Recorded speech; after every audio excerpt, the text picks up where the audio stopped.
الصبح بدا من طلعته نحمده ونصلي على رسوله الكريم أما بعد فأعوذ بالله من الشيطان الرجيم بسم الله الرحمن الرحيم الذي جعل لكم من الشجر الأخضر نارا فإذا أنتم منه توقدون أوليس الذي خلق السماوات والأرض بقادر على أن يخلق مثلهم بلى وهو الخلاق العليم إنما أمره إذا أراد شيئا أن يقول له كن فيكون فسبحان الذي بيده ملكوت كل شيء وإليه ترجعون بسم الله الرحمن الرحيم والصافات صفا فالزاجرات زجرا فالتاليات ذكرا إن إلهكم لواحد صدق الله العظيم اللهم صل على محمد وعلى آل محمد كما صليت على إبراهيم وعلى آل إبراهيم إنك حميد مجيد اللهم بارك على محمد وعلى آل محمد كما باركت على إبراهيم وعلى آل إبراهيم إنك حميد مجيد 23واں پارہ سورۃ یاسین کی آخری 4 آیات مبارکہ اور آگے سورۃ الصافات کی ابتدائی 4 آیات مبارکہ تلاوت کی گئی ہیں۔ سورۃ یاسین کے اندر 43 آیات 83 آیات مبارکہ ہیں اور 5 رکوع ہیں، اور سورۃ الصافات کے اندر 82 آیات مبارکہ اور 5 رکوع ہیں۔ سورۃ الصافات بھی مکی ہے، اور مکی صورتوں کے مضمون عموماً عقیدہ توحید، عقیدہ رسالت، قرآن مجید فرقان حمید کی حقانیت و صداقت اور اثبات قیامت کا ذکر کیا جاتا ہے۔ سورۃ الصافات کا مرکزی مضمون جو ہوگا وہ عقیدہ توحید ہوگا اور شرک کا رد ہوگا، خاص طور پہ فرشتوں کے حوالے سے۔ مشرکین مکہ جہاں اور قسم کا شرک کرتے تھے، وہاں ایک شرک ان کا یہ بھی تھا کہ وہ فرشتوں کو اللہ کی بیٹیاں کہتے تھے۔ اللہ رب العزت نے ابتدائی 3 آیات میں قسم اٹھا کر فرشتوں کی صفات ذکر کر کے بتا دیا کہ وہ اللہ کی مخلوق ہیں، اللہ کی بندگی کرنے والے ہیں، وہ اللہ کی بیٹیاں نہیں ہیں، شرک کرتا ہے۔ اور سورۃ یاسین کی آخری 4 آیات مبارکہ جو تلاوت کی گئی ہیں، اس میں 3 مضمون اللہ نے ذکر فرمائے ہیں۔ ایک پہلی آیت میں جو آگ کی ذکر کرتا ہے نمبر 80، اس کے اندر اللہ تعالیٰ نے آگ کا ذکر کیا ہے، اور آیت نمبر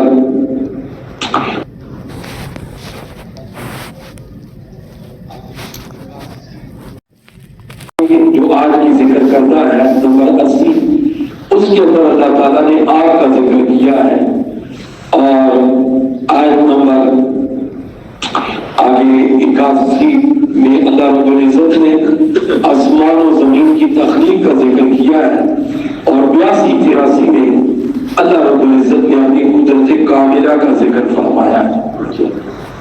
آگ یہ بھی اللہ تعالیٰ کی مخلوق ہے، اور اللہ نے دنیا کے اندر انسان کے کام کے لیے، ضرورتوں کو پورا کرنے کے لیے اسباب کے درجے میں ایک سبب ہے کہ جس کو جلا کر انسان اپنی ضرورتیں پوری کرتا اللہ نے اس کا ذکر کیا اور ساتھ ہی اس آگ کے ذریعے اللہ نے انسان کو ڈرایا بھی ہے کہ دنیا کے اندر بھی انسان آگ سے ڈرتا ہے کیونکہ اس کا جلا ہوا انسان بہت پریشان ہوتا ہے.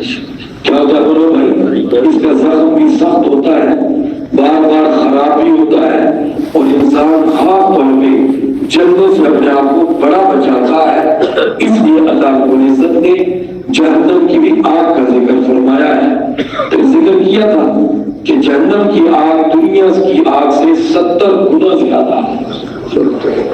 1000 سال اس آگ کو جلایا گیا جہنم کے اندر آگ کو, تو جہنم سرخ ہو گئی, پھر جلایا سفید ہو گئی, پھر ایک تیسری مرتبہ 1000 سال جلایا تو وہ سیاہ ہو گئی.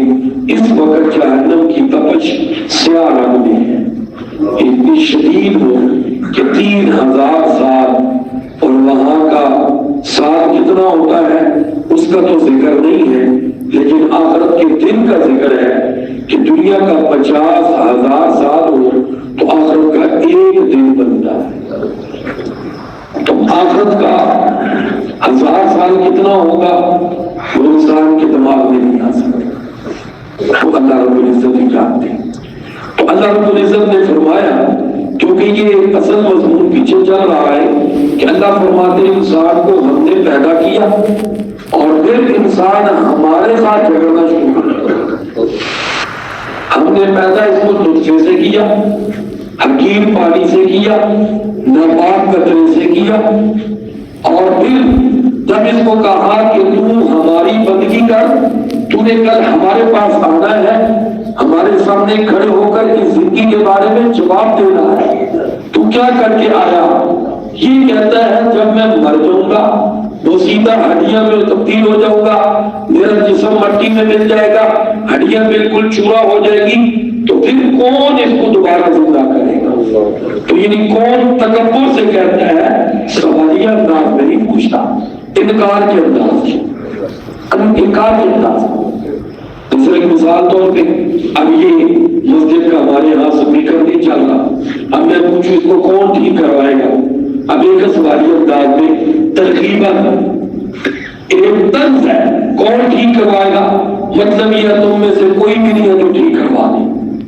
اس کو طرز کہتے ہیں, سارے بولے اس کو طرز, اس کو انکار کہتے ہیں.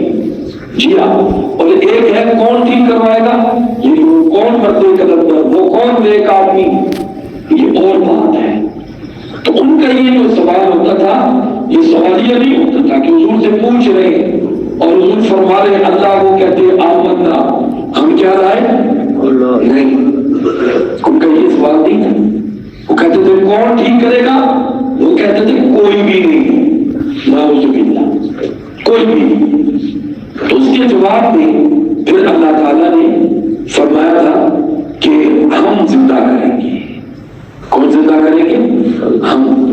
اولا مرتبہ جس نے تمہیں پہلی مرتبہ بنایا نا, دوبارہ بھی کوئی بنائے گا. پھر یہ آج کی آیت میں جو مثال میں ذکر کیا جا رہا ہے آگ کی, یہ 2 تازہ شاخیں مختلف درختوں کی, ایک کا نام کیا تھا کل ذکر کیا تھا, ایک درخت کا نام کیا تھا, ان کو جب آپس میں رگڑتے تھے تو کیا نکلتی تھی بولو بھائی؟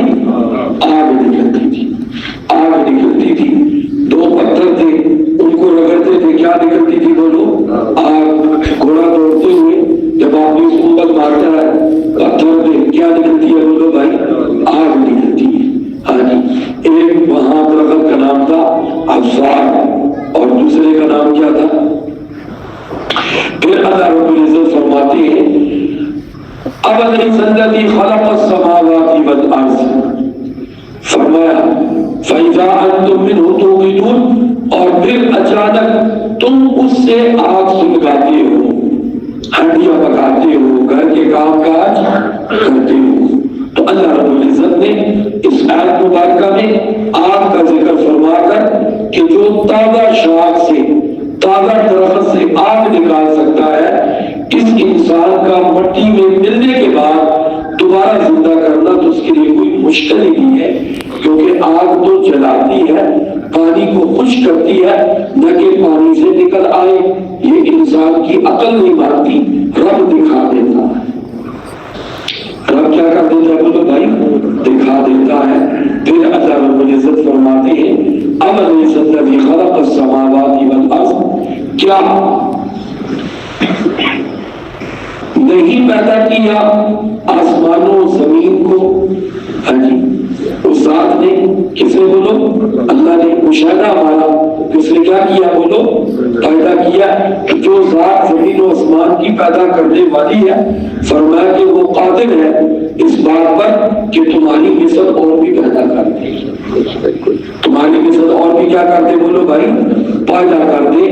فرمایا بلا، کیوں نہیں، سچ ہے جو رب نے فرمایا ہے کہ وہی آسمان و زمین کا پیدا کرنے والا ہے اور انسان کی مثل اور انسان دنیا میں پیدا کر رہا ہے اور قیامت والے دن اول آخر سب کو پیدا کر دے گا۔